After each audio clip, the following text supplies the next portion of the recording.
Good morning and welcome to the live series Straight Off the Bat. Join us on Thursdays as we speak to individuals across multiple industries who will help you understand financial literacy and education.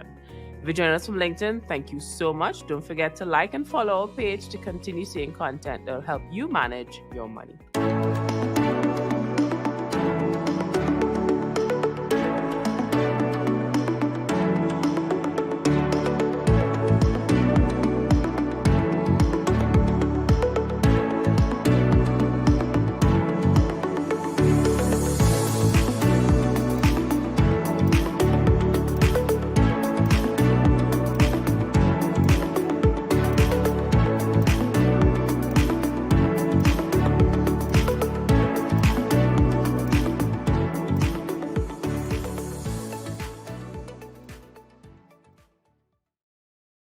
I'm your host, Pauline Joseph, and today we're discussing what you should know about cybersecurity.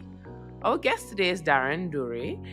Daren is an IT professional with over 20 years of industry experience, and he is the founder of Cyber Safety Foundation.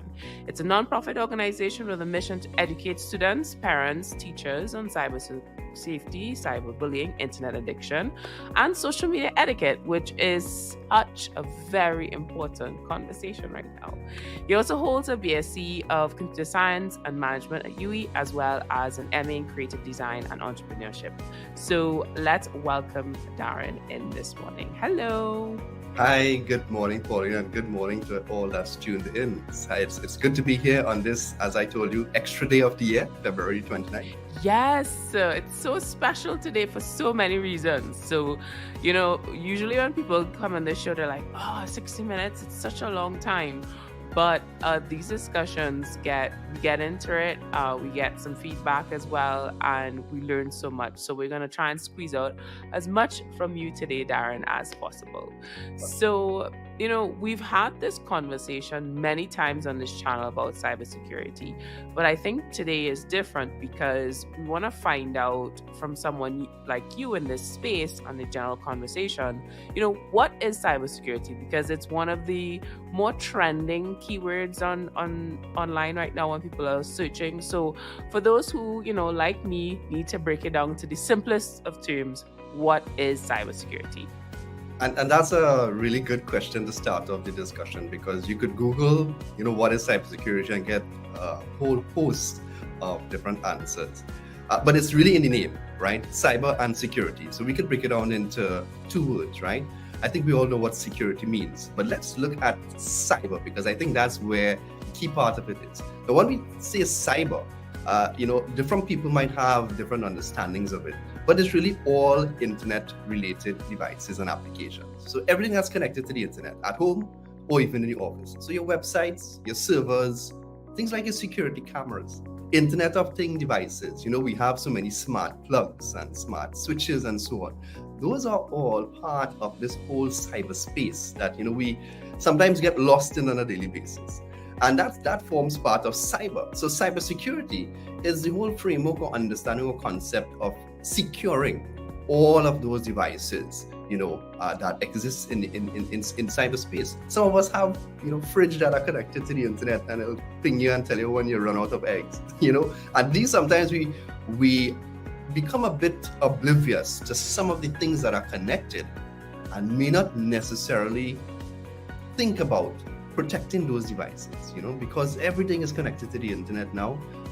And that's, the whole understanding of what cybersecurity is. It's being able to secure and protect all of those devices. And we'll get into, obviously, all the reasons why we need to secure those devices. Now, to go a little technical, these devices are referred to as endpoints. So I would probably say a few years ago, we may have only been concerned with antivirus software or firewalls for cybersecurity, implementations. But now we look at EDRs or endpoint detection. So all of these little things that we have around our house, iPads and smart switches and all the computers, even in the business, right? Switches and servers, they are all endpoints. And it means it's an opportunity for a hacker to come into our network or to come into our homes. So we are looking at cybersecurity, protecting all of those devices in the cyber space.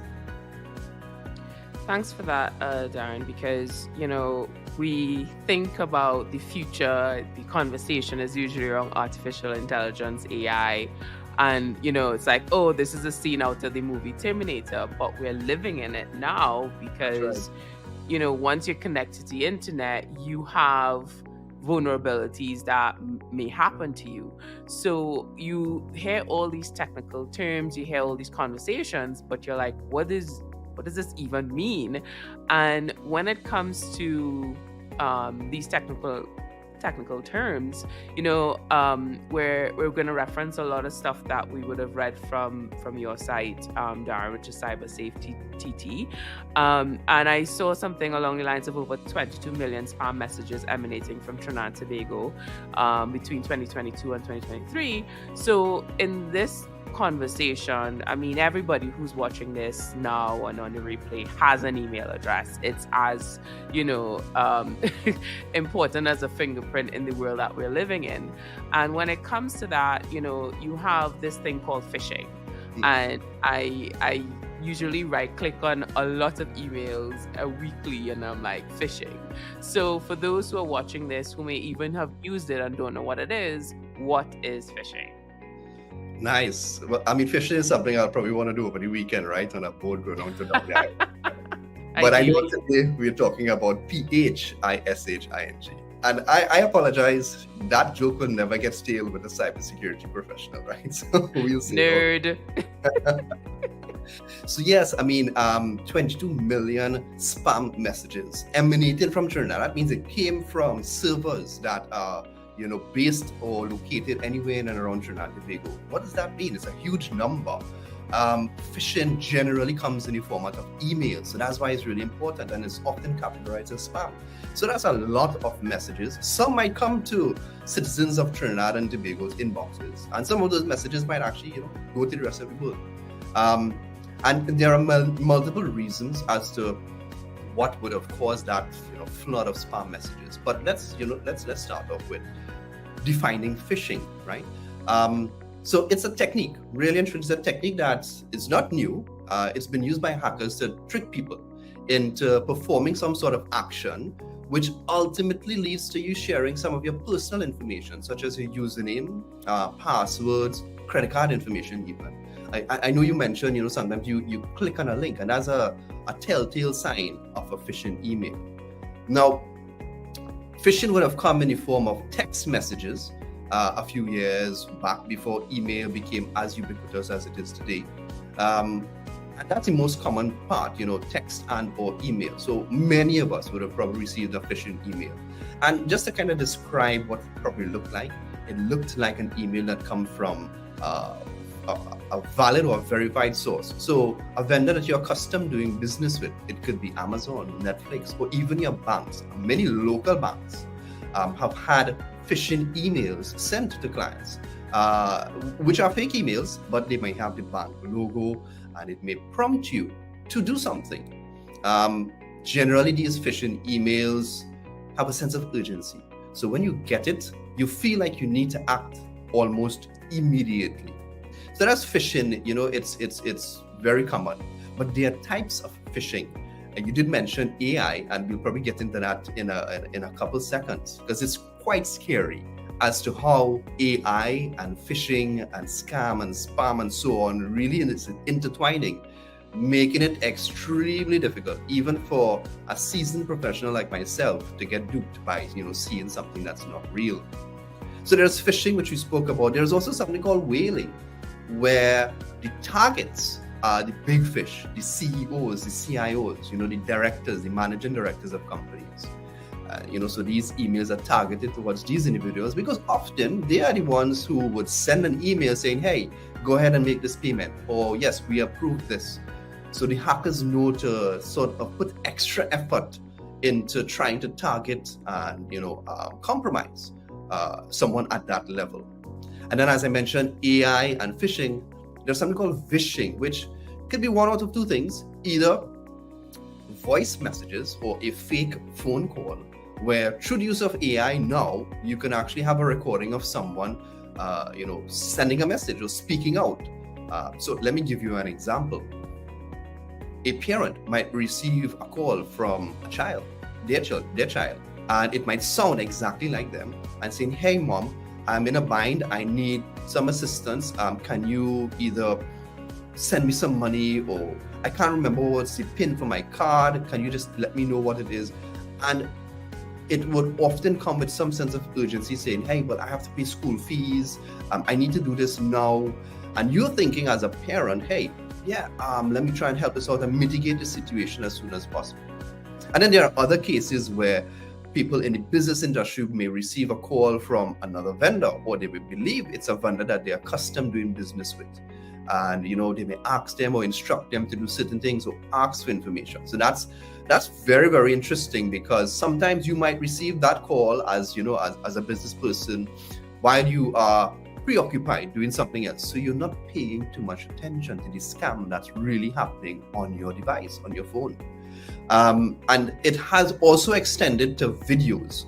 So you would probably see some what is referred to as deep fakes. Those are videos, it might look like me, it might sound like me, but I never made those statements, and I was never recorded saying those things. But AI, can actually develop such videos. And that's quite scary. If you Google up actually an incident with respect to Chinese students and phishing, you would see that millions of dollars were scammed out of parents from China based on scams similar to this.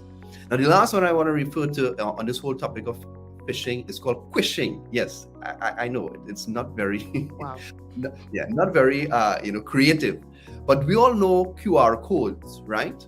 It's that little, black and white sort of grid-like image that we would scan on our phones to take us to a website or to show us something. So hackers realize, hey, I could just create a fake QR code, stick it over the real QR code. And whenever someone scans it, I'll take them to a phishing website or a fake website and ask them for the information, ask them to log in or send me some information such as credit cards.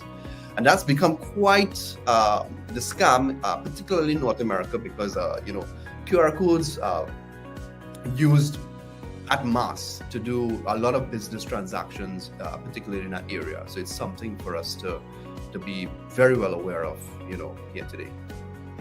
Wow. Yeah, that's a lot to cover. We're looking at phishing, whaling, vishing, quishing. There's a lot of ishing happening. And for a lot of folks, it feels it feels like a lot. It feels overwhelming. I could imagine people watching this going, "Oh my gosh, let me just get off the internet." We're going to go on a quick break. And when we come back, we're going to talk a little bit more about how organizations can educate and empower employees to identify and avoid these attempts. So we'll be right back.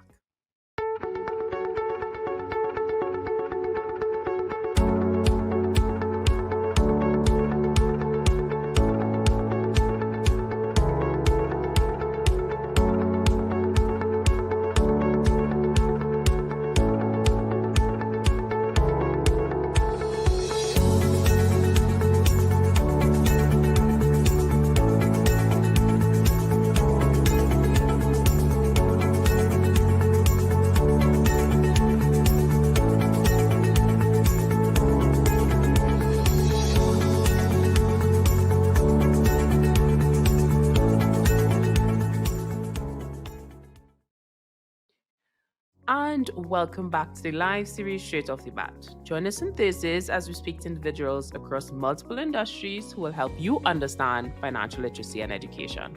If you're joining us from Facebook, thank you so much. Don't forget to like and follow our page to continue seeing content that'll help you manage your money. I'm your host, Pauline Joseph, and today we're discussing what you should know about cybersecurity. We're joined by Daren Dhoray.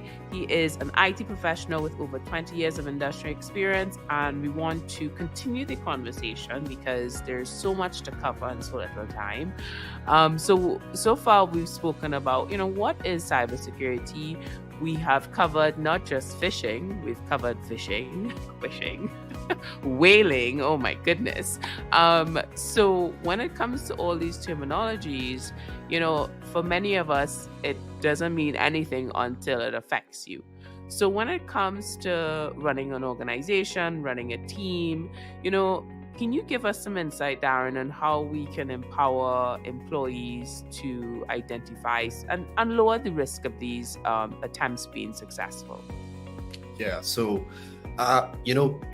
often the part of your whole cybersecurity strategy that's left out or the last to be addressed is cybersecurity awareness and training. I'm not too sure if the audience is aware, and I'm sure you might be aware. The weakest link in your whole cybersecurity framework is the human element. It's often, folks like you and I who may, click on the wrong message, put in a USB driver you weren't supposed to put it in, do things that, sort of go against what the policies and guidelines that set out to ensure that we have a safe and secure network. So, cybersecurity awareness training is definitely, to me, shouldn't be at the tail end. It should be something that's ongoing and throughout the entire cybersecurity strategy. We did mention before some of those traits for phishing emails. In terms of bad grammar, it's often a spammer. Malicious information with respect to fake links and so on. Those are things that you look out for in a phishing email. In the area of AI, we always have to question what we're seeing. Just yesterday or late last night, I made a post on Cyber Safety, and the post actually was a series of images which looked to be Americans from the 1980s. So it's had this kind of brownish hues, and you saw the old televisions, and of course we know the attire, and it looked like someone just scanned images from the old photo album. But if you looked closely and you read the message that I posted with it, every single image there was AI generated. So you really didn't know what to believe when you looked at that post. Now there are some telltale signs. AI still has a bit of a problem, or at least the free and open source ones have a bit of a problem in generating fingers, and that's a dead giveaway. When you look at a AI generated image, the fingers look like it's alien. So for whatever reason, all the technology, and you can build out this really fantastic image, you could always look at someone's fingers or their toes, and it really looks off, and that's how you can pinpoint whether it's real or not. But then we're seeing some new images some new videos from OpenAI, and that's quite scary. I mean, it could put production houses out of business. But at the same time as well, you could probably get a video from someone that might be instructing you to do something, and it could be so very convincing. So seek second opinions. I know we have a habit of liking and sharing and acting almost immediately when we receive a post. Now we need to do a bit of diligence, and we being, both personal and professional, we need to do that diligence to ensure that, we're not spreading the virus or the spam message or the phishing, videos, but we are also being, sort of, really, really cautious and ensuring that, we keep a pretty decent area on the internet, and we don't continue sharing off these phishing and phishing and so on scams. So for me, I feel a little bit cautious when people start to use the word scary and AI, because we already have this like doomsday approach, and as a small business owner, for me, I'm like, okay, it's going to help me with this thing, you know what I mean? And I think for a lot of companies out there, including, Meta, which is the owner of Facebook, looking at labeling AI generated content, which is still a work in progress. Like, these companies are still trying to figure it out. So not to worry for those who are watching this, we some of us are just all trying to figure it out as we go along, right? So in terms of the weakest link being your employee, can you give us some, tips, maybe 1 or 2 tips as to how folks who have to manage a team remotely can reduce the likelihood of someone clicking on that link? Because within the financial sector, for instance, the Bank Association of Trinidad and Tobago, we've done a lot of work in putting out that information, but it's also important for it to have internal communication with companies, because obviously when it comes to the trust of a brand, banks are, up there. So when you see an email coming to your email inbox and it has the logo of the company that's managing your funds, you click it instantly. So maybe give us some insight, Daren, as how we can maybe slow down a little bit and reduce the likelihood of us, handing over our money to someone who is a Nigerian prince. Yeah, we wouldn't want that to happen, right? It really boils down to changing our approach to the way in which we operate, right? So yes, you would have cybersecurity awareness training. We may have phishing simulators where intentionally the IT department may send, phishing emails to staff as a test. And if you click on it, then immediately you have to go back to do some training. I know some companies in the Gulf Coast who deal heavily with oil and this type of thing. And if you click on phishing emails at least more than 3 or 5 times, you are actually sanctioned to a certain extent where you may lose some of your pay because they've realized that a simple click on that link could cost them millions or even billions, because we're speaking about the major conglomerates in the world. So it's something that you have to pay quite a lot of attention to. So intentionally introducing your employees to these scams and dealing with it in a controlled environment is definitely one surefire way of learning. And you will become more diligent and maybe skeptical. When you're reading emails and seeing, this does not sound right.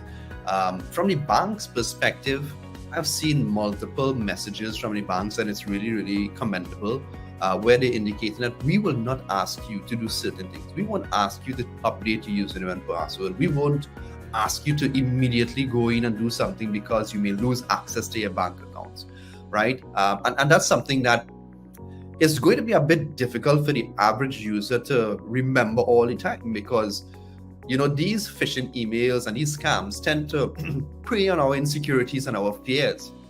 So, these hackers are professionals in their own right. Coming on to the end of the month, when you have paid, that's when you might get a series of financial fraud emails, right? To make you do certain things in your bank account because you probably have a bit more cash at that point in time that you would have had at the beginning of the month. So those are things that you have to bear in mind as well. If the offer or the email seems too good to be true, then chances are it probably is. I always say refer to the original site, refer to the vendor. Don't click on the email.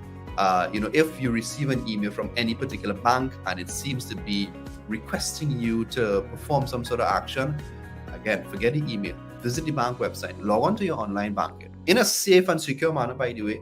So that means not in a cyber cafe and not on some free Wi-Fi. You want to do that at home or maybe in the office. And once you log into that account, if something is genuinely wrong, you'll be prompted at that point in time. So it's a bit of a rehash of what we mentioned before, but it's really about education. It's about awareness. It's about keeping our guard up and not being too laissez-faire with respect to how we interact and operate in this space. I would probably close off on this one by saying, when we interact with social media platforms and gaming platforms, we tend to, share a bit of information, maybe a bit too much information. Sometimes it might not be all at once, but it might be over a period. And this information that we share can easily be correlated by a hacker to build, an attack profile on an individual, right? So let's just say I have social media accounts across multiple platforms. In one, I might put my phone number. In another, I might put my email address. In another, I might slip up and put my actual physical address. Most of the times, those can be used as your security response answers to questions to gain access to, very secure sites such as your internet banking. So once someone can actually, curate all of your online accounts, and get this, attack profile on you, it'll help them, gain access to you. Pauline, I don't know if you ever saw any of these on Facebook in particular. It's a question that might be asked by a random account which you're not a friend with. And they might say, hey, what's your favorite movie? Or when was the last time you did this? Or, what's your anniversary? And all of those things, people gravitate so quickly towards answering because, it brings a sense of nostalgia and, you feel kind of good inside about sharing this. Hey, I was married for 25 years and you want to host, but you're actually sharing quite possibly the same type of information that you might use as your answers to your security questions. And I've realized that that's what these sites do. They are all scams. We could probably, use that with a pinch of salt to collate information from the public at mass to build, a database of answers that they can use when they are trying to compromise particular accounts. So again, it might be fun to interact with these things, but, just be very, very cautious in terms of, what you share, and other than just what you click, but the information that you share online as well. Wow. And it's so interesting you mentioned that social media aspect because many of us, it's been reported we have a loneliness epidemic. People are basically searching for that human connection online. And a lot of us can't separate the reality from what's happening. And it's a lot of multitasking as well. So we have to almost have an outer body experience and just press pause when it comes to interacting online. And, we have this work from home movement as well. But we're going to go on a quick break.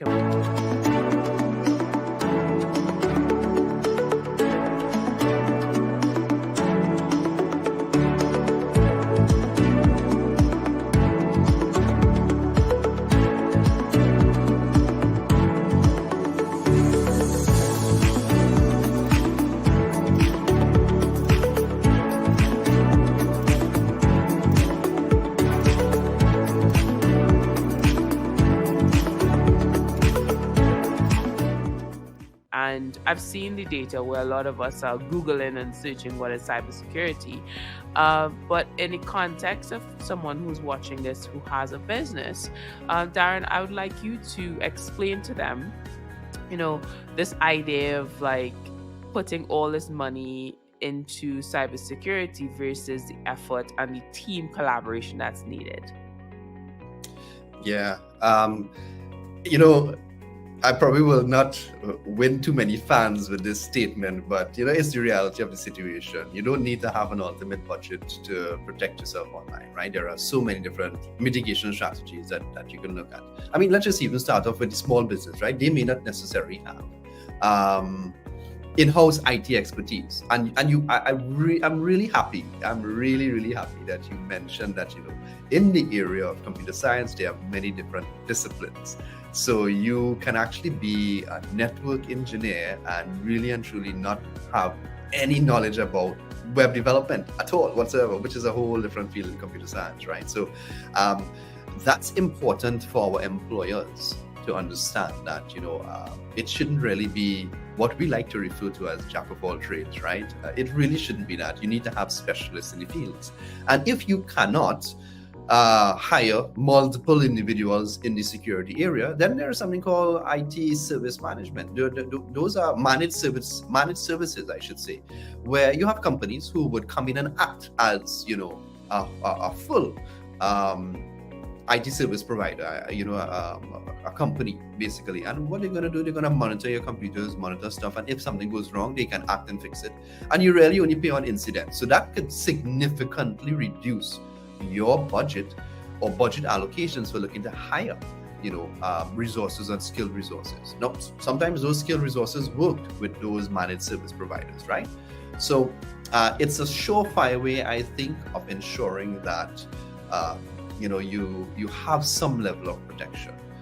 And we looked at taking a risk-based assessment approach to trying to figure out where I should prioritize my spend, right? And I think that's something that we should definitely look at. So you don't necessarily need to have hundreds of thousands or millions of dollars in your budget, to address the cybersecurity matter. Of course, it really depends on the size of the organization, right, Pauline? If you are a, Fortune 500 multi-million-dollar company, you probably will need to spend some money. But it's not to say that it's something that you could completely ignore if you don't have the funds to do so. That jack of all trades conversation is applicable across the industry, everywhere. Yeah. Especially when it comes to the online space, like creators, for instance. People believe that anybody could do it. So you have a phone and you're just, pointing and shooting and anybody could do it. But the reality is it's a specialization that you have to pay for. So the idea of someone being good at social media, fixing your laptop, and looking after your cybersecurity, yeah, it's just. Can we start a movement to stop that, please? Can anybody I will spearhead that. Yes, I would join that Facebook group in a minute. So let's just figure out a way to, shift that conversation. So when it comes to, because we're gonna wrap it up in a minute. When it comes to this broader conversation about this digital ecosystem, because a lot of us are. There are obviously these risks, but a lot of us are benefiting a lot. It's creating a space that never was there before, meaning, there are a lot of big players with deep pockets, but then you have someone who's able to use their phone and access an audience and access revenue that they would have never been able to access before. So when we're talking about cybersecurity, we're not just limiting it to organizations, but we're looking at people who are freelancers. Mm-hmm. So what is the common thread, do you think, a piece of advice to give to anybody who's watching this? And, a lot of us are making money online. What is the main step anyone should take right now to reduce their risk of being scammed? Yeah. So, we covered, a lot of significant points throughout the entire session this morning. And I think, one thing that maybe, as you say, entrepreneurs and the smaller business owners might tend to ignore is, the information that's coming to them. So they may receive emails from their vendors, from if you're on Windows, for example, from the operating system providers, Microsoft, saying, hey, we need you to actually, patch this because we found a vulnerability that might impact your business. And we get out in the middle of reading an email or just before we go to call a client, and it's like, okay, I'll see to that later. And we know that later never really comes. And what that means is it leaves that door open for that vulnerability to impact on us. So we need to, as small business owners, and it probably happens at a large scale as well, be very cognizant of the fact that, hey, we are sometimes receiving this information to protect us and to protect our systems. So that 10 minutes of inconvenience that you might have to reboot the machine and apply the patch and so on is nothing compared to 10 days of downtime and no access to your services or systems, right? So pay attention to those updates.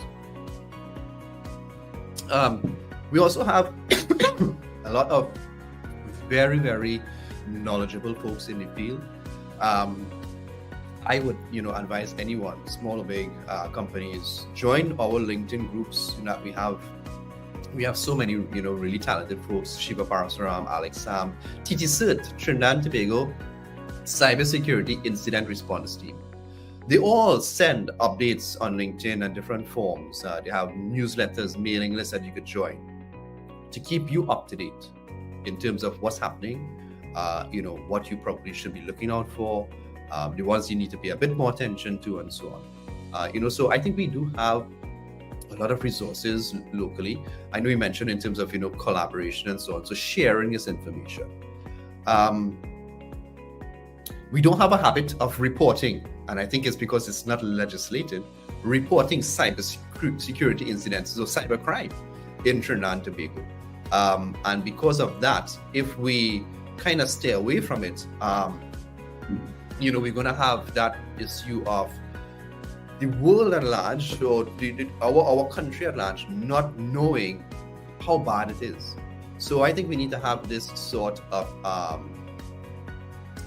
habit of reporting cybercrime, so that the rest of the industry will know, okay, hey, this happened, I probably need to check this to ensure it doesn't happen to me.